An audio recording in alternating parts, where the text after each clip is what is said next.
মই হাতজোৰ কৰি অসমীয়া মানুহক অনুৰোধ কৰিম মাটি বাৰী যাতে অচিনাকি লোকক বিক্ৰী নকৰে। আমাৰ মাটি আমি যি বিক্ৰী কৰিম আমাৰ স্বজাতিত বিক্ৰী কৰিম। যদি অসমীয়া মানুহে সামগ্ৰিকভাৱে আমাৰ মাটি বাৰী অচিনাকি মানুহক যদি আমি বিক্ৰী নকৰোঁ আমি জাতিটো বচাব পাৰিম।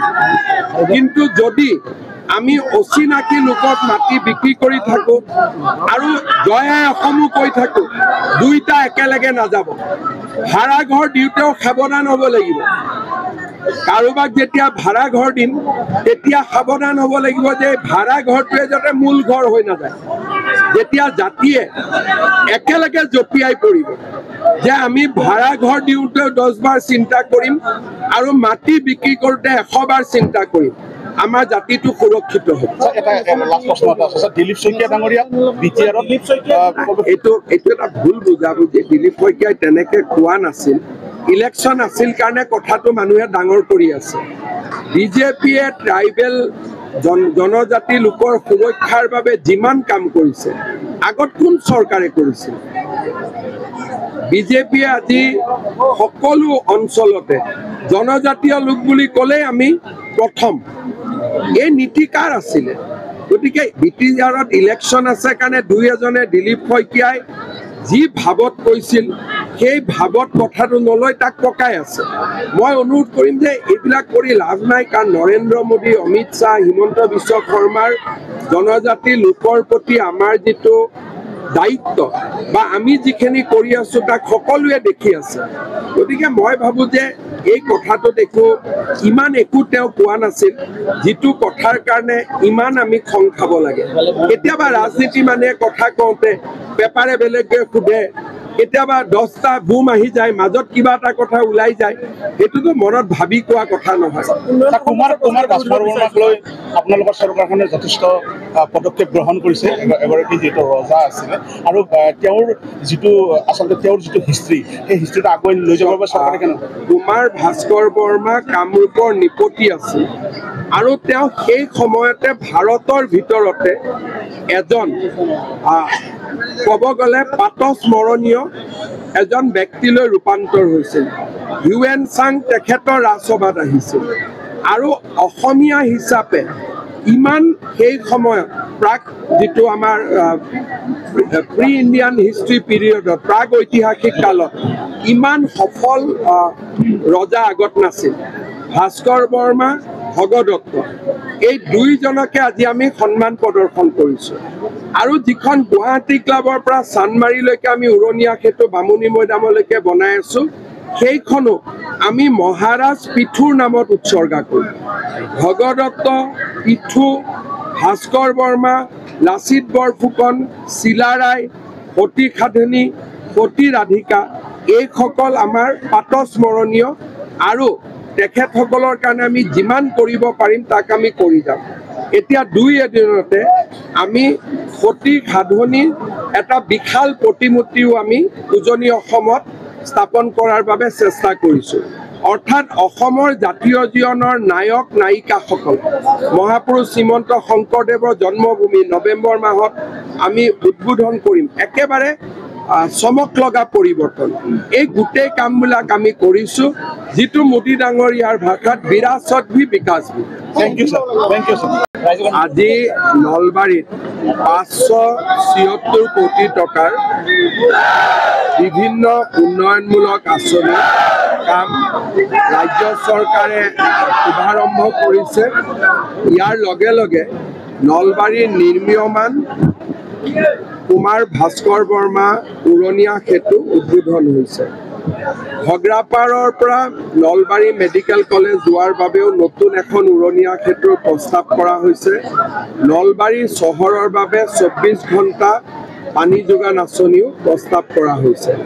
গৰ্ডন স্কুলৰ খেলপথাৰ, নলবাৰীত নতুন চাৰ্কিট হাউচ, নতুন কনভেনশ্যন চেণ্টাৰ আৰু আটকধুনীয়া স্মাৰ্ট ষ্ট্ৰীট লাইট।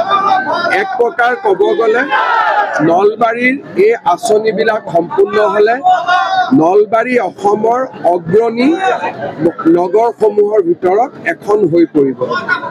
নলবাৰী জিলাৰ এই অনন্য কামসমূহ বিশেষকৈ নলবাৰী সমষ্টিত আগবঢ়াই নিয়াৰ বাবে মন্ত্ৰী আৰু বিধায়ক জয়ন্ত মল্ল বৰুৱা ডাঙৰীয়াক মই ধন্যবাদ জনাইছোঁ। আপুনি ভাষণত এটা ক'লে যে আপোনাক বিকাশো লাগিব আৰু জাতীয় শিপাদলো লাগিব, এই সম্পৰ্কত কি ক'ব?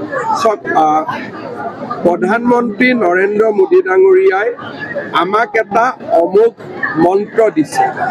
তেওঁ দুটা শব্দতে গোটেই কথাখিনি সামৰণি মাৰে, বিকাশ ভি বিৰাসত ভি। তাৰ মানে আমি যদি বিকাশ পাওঁ কিন্তু আমাৰ বিৰাসত যদি নাথাকে, আমাৰ মাটি জাতি মাটি ভেটি যদি আমি ৰক্ষা কৰিব নোৱাৰোঁ, তেতিয়াহ'লে বিকাশ আমি কাৰ কাৰণে কৰিম? যিমানবিলাক অনুষ্ঠান বনাইছোঁ 20 বছৰ পিছততো আমি নাপাম। আজি এফালৰ পৰা আমি কাম কৰি গৈছোঁ, কিন্তু এই কামবিলাক আমি কাৰ কাৰণে কৰিছোঁ? যদি অসমীয়া মানুহে থাকিব নোৱাৰে, সেইকাৰণে আমাক বিকাশো লাগিব আৰু জাতি মাটি ভেটি আমি খামুচিও ধৰি ৰাখিব লাগিব। আমি সেই দুইটা দৃষ্টিভংগী লৈ ৰাজ্যত উন্নয়নৰ কামসমূহ আগুৱাই লৈ গৈ আছোঁ। তাৰ মাজতে একো একোগৰাকী প্ৰব্ৰজিত লোকে 300 বিঘা 400 বিঘা মাটি দখল কৰি লৈছে। তেওঁলোকৰ বিৰুদ্ধে আইনগত ব্যৱস্থা হ'ব। আইনগত ব্যৱস্থাও হৈ আছে আৰু যিমান ব্যৱস্থা হৈছে আইনৰ ভিতৰতে হৈছে। কেইদিনমান আগতে আপোনালোকে উৰিয়াম ঘাটত এভিকশ্যন দেখিলে। অহা 17 তাৰিখে বিশ্বনাথত এভিকশ্যন হ'ব।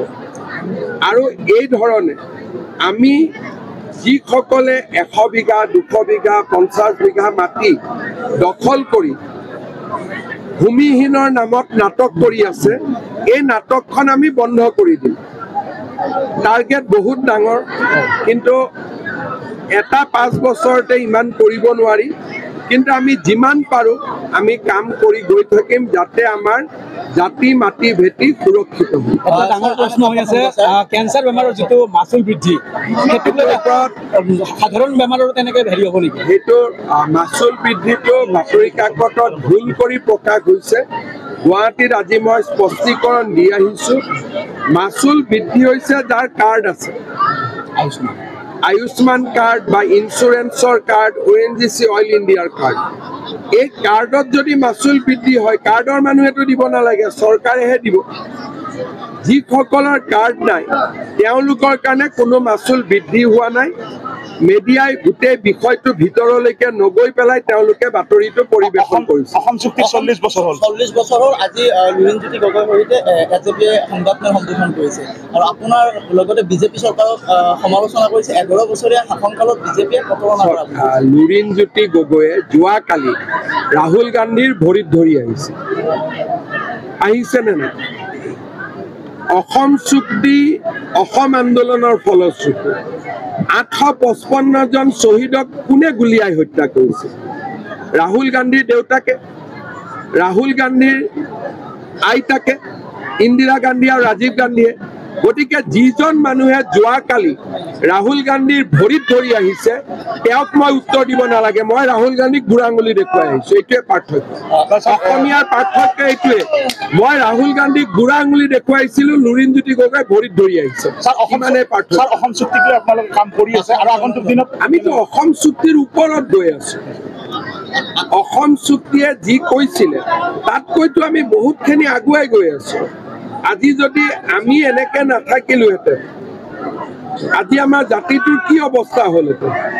চাকৰি বাকৰি পুলিচ চবটো লৈ লৈছিলে, গোটেই ঘূৰাই কোনে আনিলে? আজি গোটেই যিসকলে নাটক কৰিলে তেওঁলোকেতো একো কৰি দিব নোৱাৰিলে, কিন্তু আজি অসমীয়াৰ স্বাভিমান অসমত ঘূৰাই কোনে আনিলে? ইমান দিনে অসমীয়াক তেওঁলোকে দৌৰাই আছিলে, এই জাগাৰ পৰা সেই জাগাত, সেই জাগাৰ পৰা সেই জাগাত, ধুবুৰীৰ পৰা মানকাছাৰ, মানকাছাৰৰ পৰা গৌৰীপুৰ, গৌৰীপুৰৰ পৰা বৰপেটা। এতিয়া মই ওলোটাই আৰম্ভ কৰি দিছোঁ না। গতিকে কোনে কৰি আছে? অসম চুক্তিটো মাইল দূৰত আমি গৈছোঁ। আপুনি কৈছে যে ৰাহুল গান্ধীৰ ভৰিত ধৰি আহিছে কংগ্ৰেছ হত্যাকাৰী দল, কিন্তু দেৱব্ৰত শইকীয়াই এটা কথা কৈছে যে আপোনাৰো হেনো ৰাজনৈতিক জীৱন টাৰ্ণিং পইণ্ট হৈছে কংগ্ৰেছ। সেই হত্যাকাৰী দলত আপুনি কিয় আছে? মইতো কংগ্ৰেছত নাই থকা বুলি কোনে কৈছে? কিন্তু মই কংগ্ৰেছত থাকোঁতে আমি বদৰুদ্দিনৰ লগত কাজিয়া কৰিছিলোঁ। মই কংগ্ৰেছত থাকোঁতে ৰাহুলক বুঢ়া আঙুলি দেখুৱাইছিলোঁ। মই কংগ্ৰেছত ৰজাৰ দৰে আছিলোঁ। মই এনেকৈ ভৰি চুই থকা নাছিলোঁ নহয়। মই কংগ্ৰেছত দমত আছিলোঁ যেতিয়া আছিলোঁ।